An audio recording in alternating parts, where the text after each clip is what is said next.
diretora do Portal Cannabis Saúde. É uma honra tê-los aqui nessa noite, porque vocês vão assistir a conferência do Dr. Raphael Mechoulam, que a gente ganhou de presente diretamente dele, hoje no Dia do Médico, e a gente quer dar esse presente para vocês. Fico também muito honrada de estar hoje com a doutora Solange, com a doutora Elaine, nessa parceria exclusiva que a gente tem entre Portal Cannabis Saúde, UNIFESP e o Núcleo. Muito obrigada e sejam bem-vindos, eu espero que vocês gostem. Boa noite, eu sou Solange Napo, dirijo o Centro Brasileiro de Informações sobre Drogas Psicotrópicas, um centro idealizado e fundado pelo professor Carline, e sou professora da Unifesp. Quero dizer que eu estou muito honrada de estar presente hoje num dia tão especial e quero cumprimentar todos os médicos aqui na pessoa da doutora Elaine e feliz pelo que vamos ter hoje de um grande presente que a Andréia nos oferece aqui, que é a aula do Dr. Mechoulam.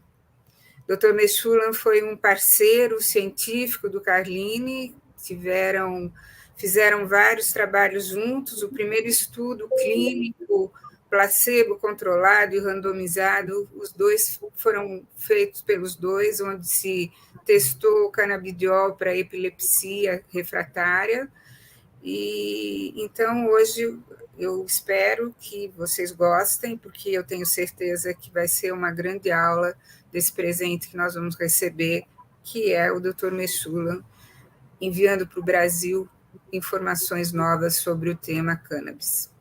Boa noite, eu sou a doutora Elaine Araújo, sou presidente do Núcleo de Desenvolvimento em Medicina Cannabinoide Integrativa. É um prazer estar aqui com vocês hoje, principalmente nesse dia tão especial que é o Dia do Médico. Em meio a tantas circunstâncias ruins que a gente está vendo aí com relação ao conselho, enfim, nós estamos aqui firmes e fortes para trazer conteúdo científico com a maior entidade hoje que nos representa com relação a toda essa questão da medicina canabinoide. Então, não tenho nem palavras para dizer o quão feliz eu estou com tudo isso, com todo esse movimento, e querendo trazer para vocês que nós estamos aqui, prontos para o que der e vier, defendendo essa causa nobre, a causa de levar qualidade de vida para os nossos pacientes, né, de mudar vidas, mudar histórias, levar um acalento para as famílias que estão tão necessitadas, e nós não podemos parar. Então, deixando para vocês nosso querido professor Dr. Raphael Mechoulam, com a visão científica da Anandamida e dos canabinoides. Que vocês aproveitem muito essa aula, porque ela está riquíssima. Um abraço.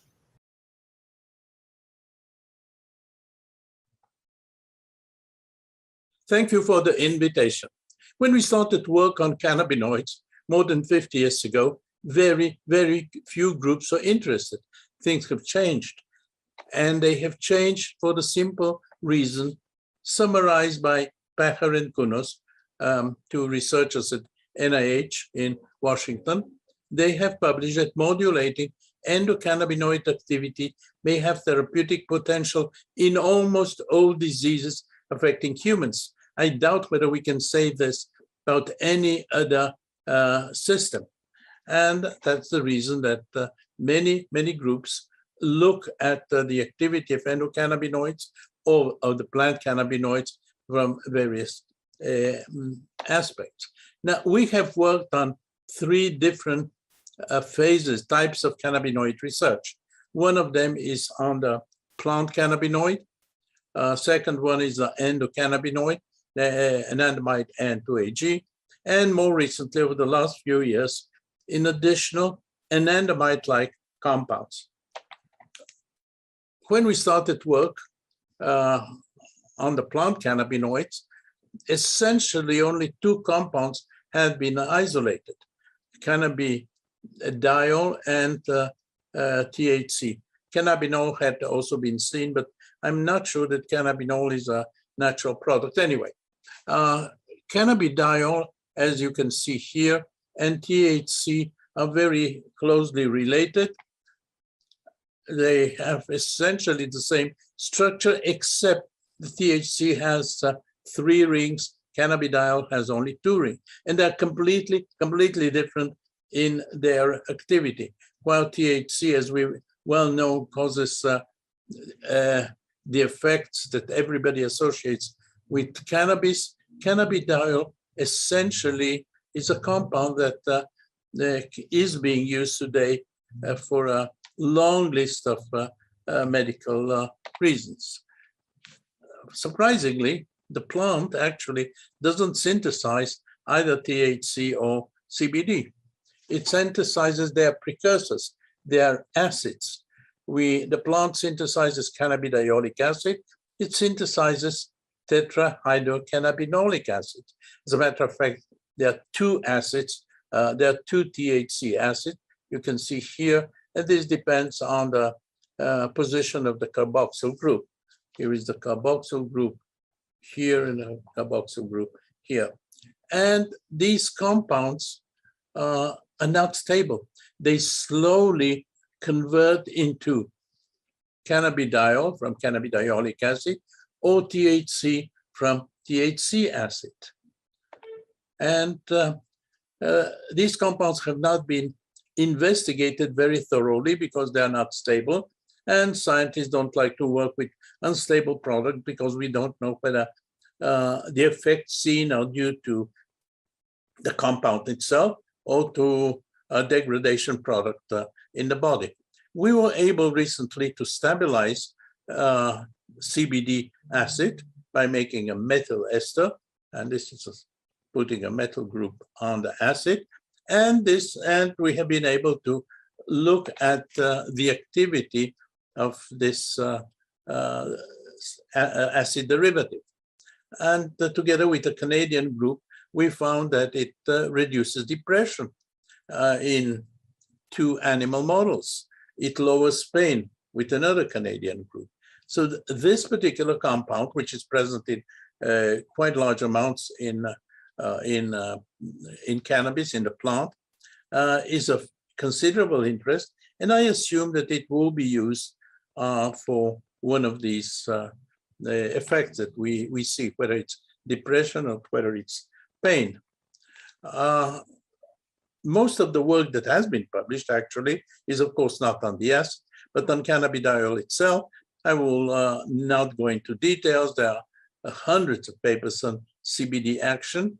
Basically, it works on inflammation and epilepsy, on diabetes type 1, on graft versus host disease. A few words on epilepsy. We did, in collaboration with a group in South America, some initially work on mice and rats, and we saw that it is pretty active in models of epilepsy in these animal models. And then we went into a clinical study. We had 15 epileptic patients that were not being helped by the existing drugs at that time. They received 200 to 300 milligrams per day of cannabidiol for quite a long time, 4.5 months. And my colleagues in South America found that 4 patients out of 8 remained completely free of seizures. 3 patients had partial improvement, and only 1 patient had no improvement. With the placebo patients, of course, we saw essentially no change. This was published, as you can see the date here, about 40 years ago, but nothing happened for nearly 30 years. We could have helped a lot of epileptic patients over these 30 years. But about 10 or 12 years ago, additional groups got interested, and a major clinical trial was done by a British company. The trial was done in the US, and they found that it is indeed very active in certain epilepsy states. And now CBD has been approved as a drug for certain epileptic conditions. I also mentioned graft versus host disease. Well, this is actually a disease caused by medicine. There are certain diseases where a bone marrow transplant is needed, and it is very helpful in certain cancer diseases, but it may cause problems. The bone marrow transplant can attack the body can attack the bone marrow, and the patient is sick, at times very sick. A colleague of mine, Dr. Yeshurun at one of the hospitals here, administered CBD to, as you can see here, 46 patients that had a bone marrow transplant, and he followed them for several months, and he saw very, very substantial improvement, and they had essentially no graft versus host disease. So I suppose that cannabidiol will become a drug not only for for epilepsy, but also for graft versus host disease. As a matter of fact, probably of quite a few other diseases as well. What about THC? Again, I will not go into detail, but basically what THC does, it lowers pain. It is used and approved actually for nausea and vomiting. It helps with sleep, and many of those patients that take THC actually take it in order to improve sleep or to make sleep possible. At low doses, it is an anti-anxiety compound, but as we all know, at high doses, we can see completely different effects, and it also increases appetite. So for nearly 20 years since we reported the structures of these compounds, structures which were not known previously, for 20 or 25 years, there was a lot of pharmacological work on these two compounds, and we learned from them a lot about the effects of cannabinoids. And hundreds of papers were published on them. One thing that we did not know for many years was the mechanism of action of THC. How does THC act? A group in the US in the 80s found that there is a specific cannabinoid receptor in the brain. And this specific cannabinoid receptor in the brain is found in brain areas that are really typical for the effect that we see. It is found in the basal ganglia that has a lot to do with movement control. It has been found in the cerebellum, in the hippocampus, and the cerebral cortex. And as a matter of fact, this particular receptor, CB1, is one of the major receptors that we see in the brain, in our body, not only in the brain. Well, we assume that if there is a receptor, it is not there because a plant produces THC. We assume that our body produces compounds which activate this receptor. For some peculiar reason, a plant compound binds to the same receptor. So we worked for quite a few years, actually, and we found in 1992, more than 20 years ago, 25 years ago, we found a new compound, which we called anandamide, that has a structure which is completely different from that of THC, yet this compound binds to the receptor, today known as the CB1 receptor, to the same extent as tetrahydrocannabinol. A few years later, we found the second compound, which is closely related to anandamide, and it also binds to the receptor. These two compounds have been investigated thoroughly by many, many groups, and these two compounds, as I mentioned previously, are involved in a large number of biological systems. They are part of, today we know, of the endocannabinoid system, which consists of two receptors. A second receptor was found a few years later than the previous one. There are two receptors. There are the two major compounds, anandamide and 2-AG, that I showed you the structures previously. There are a few other compounds found in lower amounts which have not been investigated thoroughly, but it seems that these two compounds, which we discovered in the 1990s, anandamide and 2-AG, they are the main compounds involved in the endocannabinoid system. Of course, the enzymes that synthesize endocannabinoids and the enzymes that cause the hydrolysis of the endocannabinoids. So these, the compounds and the enzyme today are known as the endocannabinoid system. Of course, THC and cannabida are closely involved. Now, what are the effects that we see that are due to the cannabinoid system? We know today, and there are lots of publications, and I possibly can have a few more slides. I'm just giving a few of the effects that we know. This system is involved in anxiety, in appetite, and all these that you can see on this slide, mood, movement, neuroprotection, pain, stress, etc., etc. I'll just give a few examples. Neuroprotection. In collaboration with a colleague of mine, Professor Shahami, we try to see what happens in the brain after damage, not a major damage but small damage. And we saw that after such a damage, the brain of the mouse produces 2-AG in very large amount. You can see here the red ball, which you can compare with the control. Huge amounts of 2-AG are synthesized by the brain.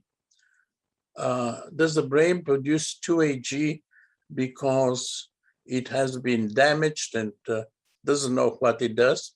Or is the production of 2-AG actually a response, a protective response perhaps by the brain?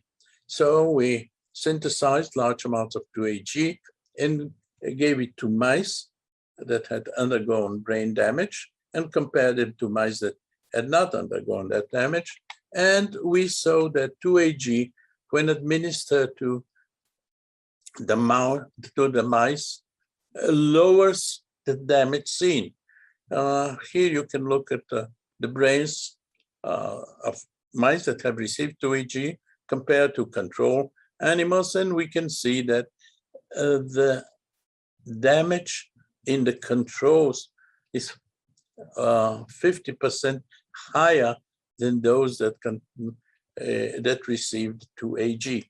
So chances are that at some point, I hope some company will develop 2-AG as a compound against brain damage. I don't believe that we have any drugs in this area at the moment. I mentioned that there are two receptors. One of them, the CB1, when THC or anandamide bind to the CB1 receptor, they lead to those effects that we know are associated with cannabis. CB2, by contrast, doesn't do all these things. The CB2 receptor seems to be a protective one, a receptor that, when stimulated, actually leads to protection. And the protection can be in various areas. There are papers on protection of heart problems, atherosclerosis, stroke, liver fibrosis, etc., etc. And I'm under the impression that several of the major companies are working on specific CB2 receptor compounds for specific diseases. And it is we and many others have published compounds which act on the CB2 receptor alone And here are two examples from my lab. One of them is the HU Hebrew University, HU308, which you can see binds very well to the CB2 receptor, but does not bind to the CB1 receptor. Or the second compound, which is a different one, which is HU910, binds to the CB2 receptor extremely well and rather poorly to the CB1 receptor. I mentioned brain injury, and in brain injury, we see quite a lot of different types of damage. One type is has to do with glutamate, cytokines, reactive oxygen intermediates, and these can lead to cell death. Another type of damage is vasoconstriction, and we tested 2-AG to see whether it has to do with vasoconstriction. And I mentioned 2-AG because we saw one of the previous slides that 2-AG is helpful in brain damage. And yes, indeed, it helps with vasoconstriction. It lowers the vasoconstriction in the brain.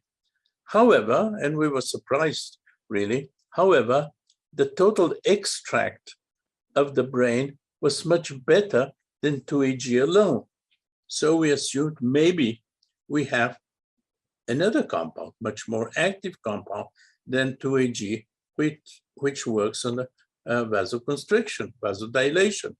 And a student of mine, he did his PhD on this topic, looked for compounds or a compound that is better than 2-AG in vasodilation.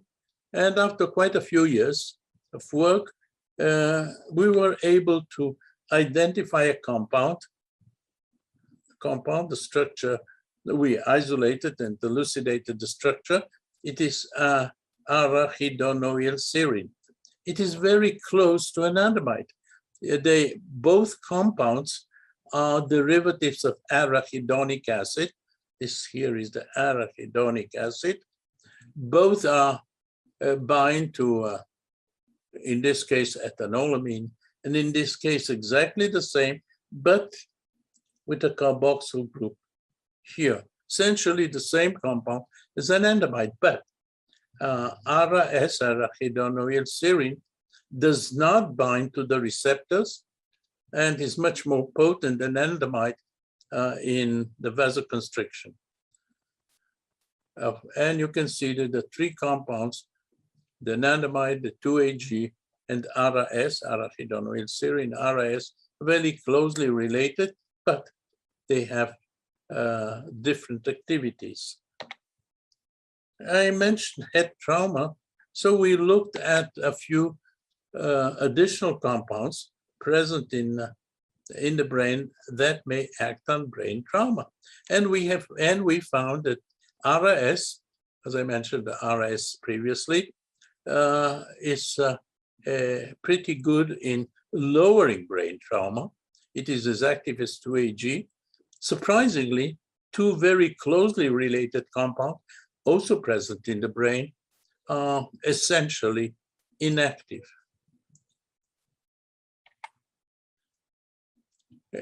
This particular compound, ARA-S, arachidonylserine, that I mentioned, possesses vasoactive and neuroprotective properties resembling those of the cannabinoids. But as I mentioned again, it does not bind to the cannabinoid receptors. I'm not sure how these things work together, as I believe the neuroprotection with the cannabinoids, with anandamide, has to do with the CB1 and CB2, but ARA-S does not. So here we may have two different mechanisms leading to the same type of effects. Let me go to another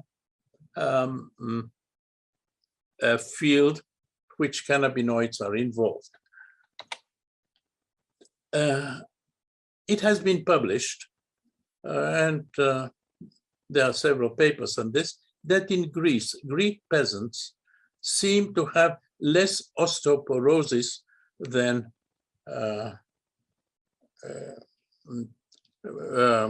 present in other places, in the north, in Norway, in Germany, in Sweden. And we wanted to know why this happens. And we found that the bone contains a compound. It is also present in the brain, oleo-serine, which promotes osteoclast apoptosis and increases bone formation. Let me explain. The bones we have do not stay the way they are throughout our life. They are broken down all the time by cells called osteoclasts, and they are at the same time being rebuilt by osteoblasts. Certain diseases, osteoporosis, for example, the osteoclasts work over time, if you wish, and the osteoblast cannot promote enough bone formation. Even oleo-serine was found to lower the effect of osteoclast. It causes apoptosis, and in this way, there is less breaking down of the bone and more bone formation. And you can see here again, this is anandamide, and here is the oleo-serine, which acts on bones and which causes lowering of the effects of the osteoclast, and it seems to be pretty good in osteoporosis. So another colleague of mine, the late Professor Bob, looked at the activity of oleo-serine. He caused osteoporosis and osteoporosis-like disease by causing ovaryectomy in female mice. And indeed, if one causes ovaryectomy and looks at the mice after about 40 days, we see that the bones are, the bone content goes down. But if we start giving oleo-serine at this point, we can see not that the bones do not continue breaking down. As a matter of fact, recover. Now, most of the drugs that we have for osteoporosis nowadays usually just stop the disease, or they stop to a certain extent the disease. Very few of the drugs, if any at all, cause the formation of the bone again. There are quite a few diseases known that are closely related to osteoporosis. There is a disease called Prader-Willi syndrome, which causes bone abnormalities.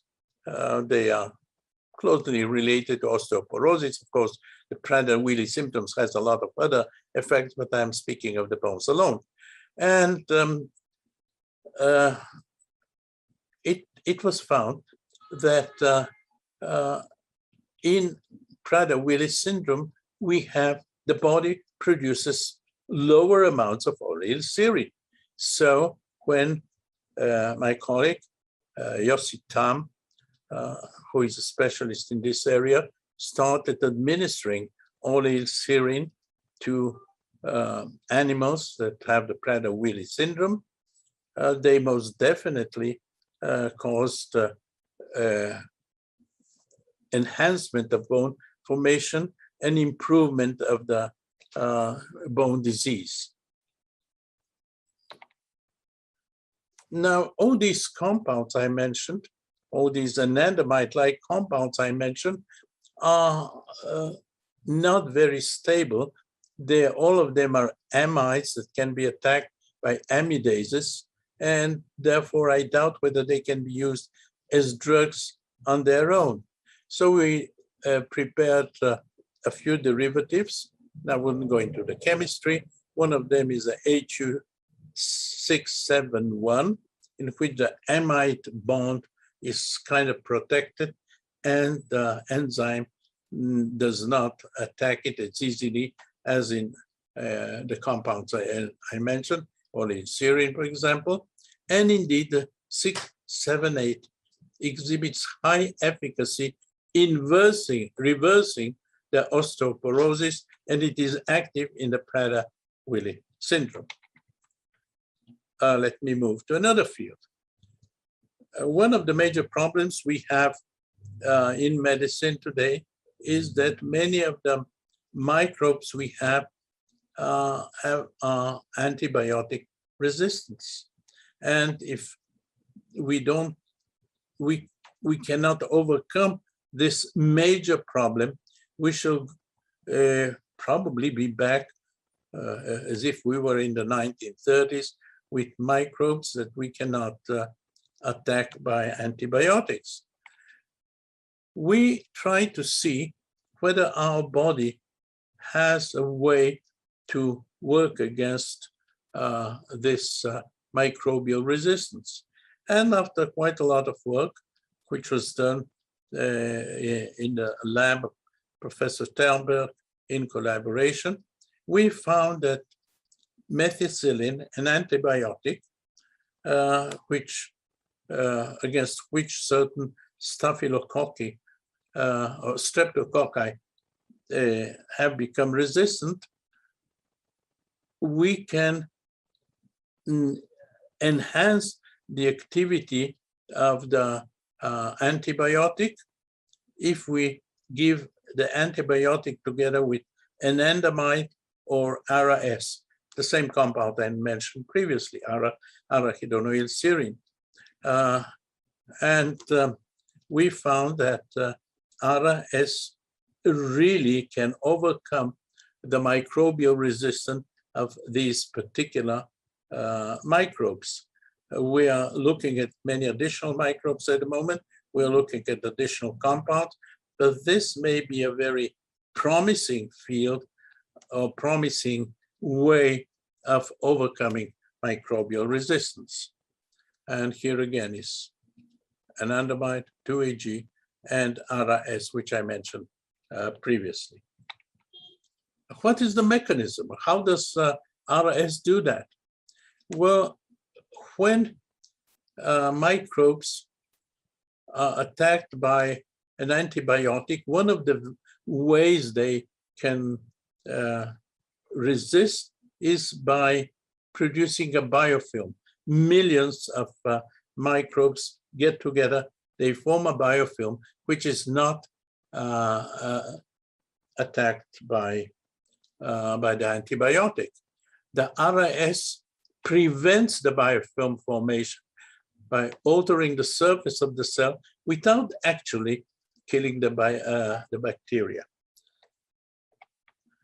And let me end with a completely different field, the field of nicotine addiction. Quite a few people that smoke cigarettes or other types of tobacco become addicted to nicotine. And this addiction causes them to smoke, although they know that smoking is not good for them. And we wanted to see whether our body has a way of preventing, lowering this type of this addiction. We found a paper in the literature that the person who was involved in a traffic accident and was addicted to nicotine, after the traffic accident, which he had a brain trauma, he was not addicted anymore. So we thought maybe, just maybe, the brain is producing a compound that blocks the addiction. And so we looked forward and we found a compound which again is very closely related to anandamide. It is a fatty acid. It is a fatty acid bound to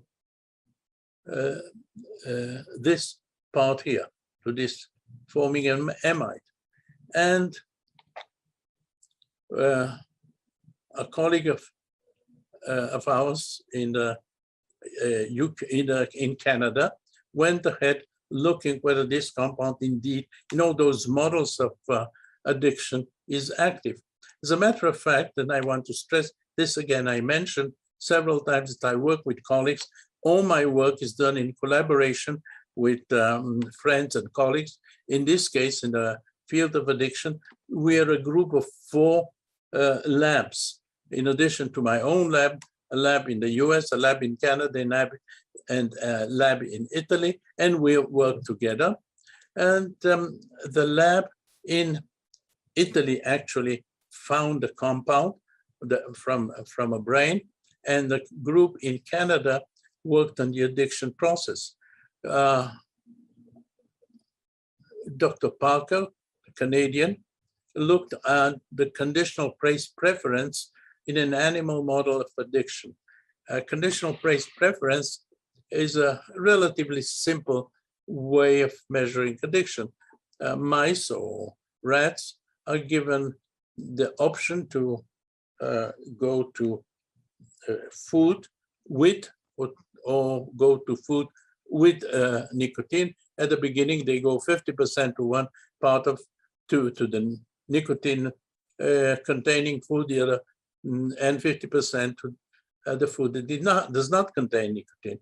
Well, after some days or probably some weeks, they are addicted to the nicotine, and almost all of them go to the nicotine with food. And that's called conditional place preference. And Linda Parker in Canada found that if we give the compound we discovered in the brain, the mice do not get addicted. And they found that the conditioned place preference works absolutely in this case. We thought that it might work also with opiates. Well, we were kind of disappointed to see that oleoyl glycine does not work with opiates, but again, surprisingly, it worked both on nicotine and opiate withdrawal responses. We know that animals, of course, humans that are addicted can undergo withdrawal responses, which sometimes are very, very unpleasant. And we found that oleoyl glycine eliminates both nicotine and opiate withdrawal responses, which is kind of strange because oleoyl glycine does not work on opiate addiction. But it turned out that the withdrawal and the addiction, there are 2 different types of response. And today we know that oleoyl glycine works on nicotine addiction, does not work on opioid addiction, but it works on nicotine and opiate withdrawal symptoms.